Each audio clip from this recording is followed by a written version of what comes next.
Pernah gak sih Anda berharap bisa baca pikiran orang lain? Ternyata ya, kita semua sebenarnya punya loh kemampuan itu. Hari ini kita akan bedah bareng-bareng sebuah kekuatan super yang tersembunyi, namanya mentalisasi. Ini adalah kunci untuk memahami dunia batin di balik setiap tindakan manusia. Kita semua pernah kan ada di posisi itu, ngelihatin seseorang bisa jadi anak kita, pasangan, atau teman, dan bener-bener mikir, apa sih yang ada di kepala mereka sekarang? Nah, momen kebingungan itulah yang akan jadi titik awal kita buat menjelajah hari ini. Nah, untuk memecahkan teka-teki ini, ada sebuah alat yang luar biasa. Namanya mentalisasi. Anggap aja ini semacam kacamata khusus yang bikin kita bisa melihat lebih jauh dari sekedar perilaku.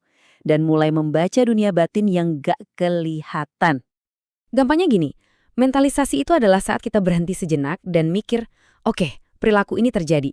Tapi kira-kira pikiran, perasaan, atau niat apa ya yang mendorongnya?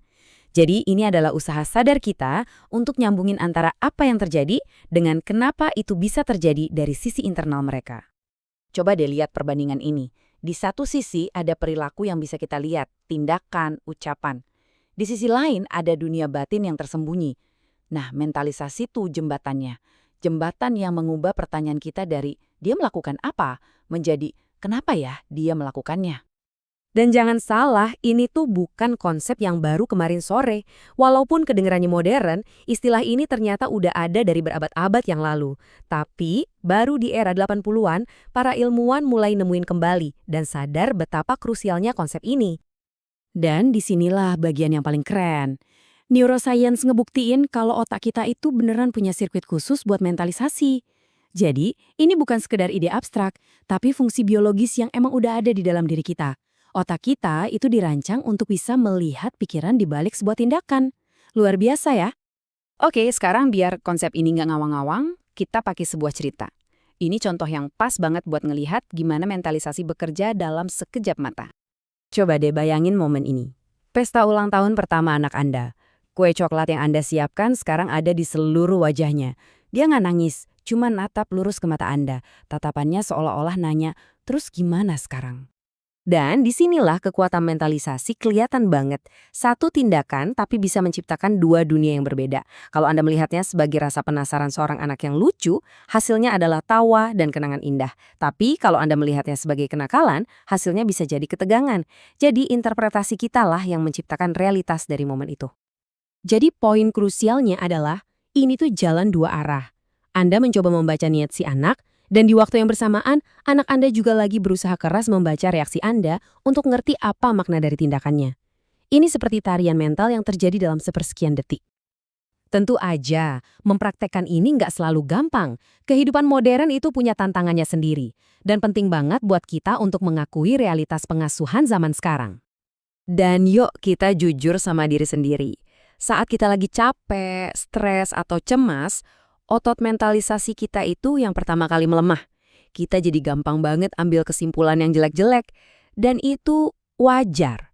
Itu bukan berarti kita gagal, itu cuma berarti kita manusia. Siap buat fakta yang mungkin bikin kaget? Penelitian nunjukin kalau orang tua terbaik sekalipun cuma berhasil menafsirkan niat anaknya dengan benar sekitar 50% aja. Iya benar, cuma separuhnya. Tapi tunggu dulu, ini justru hal yang sehat loh.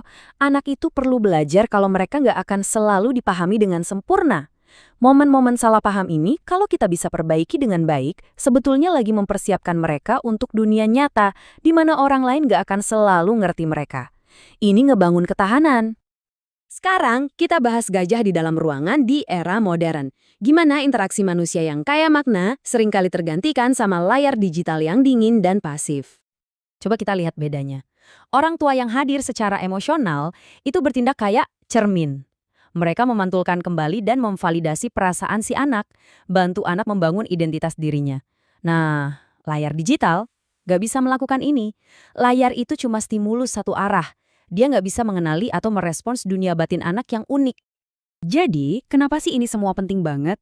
Karena berhasil atau gagalnya mentalisasi dalam hubungan orang tua dan anak itu punya dampak yang dalam banget dan bisa bertahan seumur hidup. Jadi, apa hasilnya kalau seorang anak merasa benar-benar dilihat dan dipahami? Wah, hasilnya luar biasa. Mereka tumbuh jadi lebih tenang, lebih bisa ngatur emosi, dan yang paling penting, mereka belajar cara membangun hubungan yang sehat seumur hidup.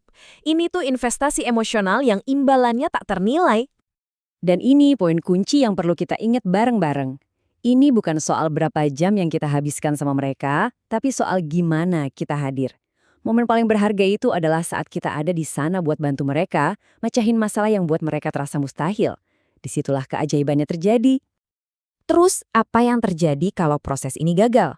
Kalau seorang anak tumbuh dengan perasaan nggak terlihat, risikonya nyata. Mereka bisa tumbuh jadi pribadi yang kaku, terisolasi, dan yang paling sedih, mereka kehilangan pelajaran paling penting, bahwa kita nggak harus menghadapi masalah sendirian. Pada akhirnya, semuanya ya kembali ke sini. Kita ini makhluk sosial. Kita dirancang untuk belajar dan tumbuh itu bukan dalam kesendirian, tapi lewat hubungan yang bermakna di mana kita merasa dipahami. Mentalisasi inilah mesin yang menggerakkan proses itu. Jadi, saya mau meninggalkan Anda dengan sebuah pertanyaan. Di tengah kesibukan kita semua, gimana caranya kita bisa lebih sering berhenti sejenak dan benar-benar melihat dunia batin orang-orang yang kita sayangi? Itulah tantangan terbesarnya, tapi di situ juga hadiah terindahnya. Jawabannya ada di setiap interaksi kita.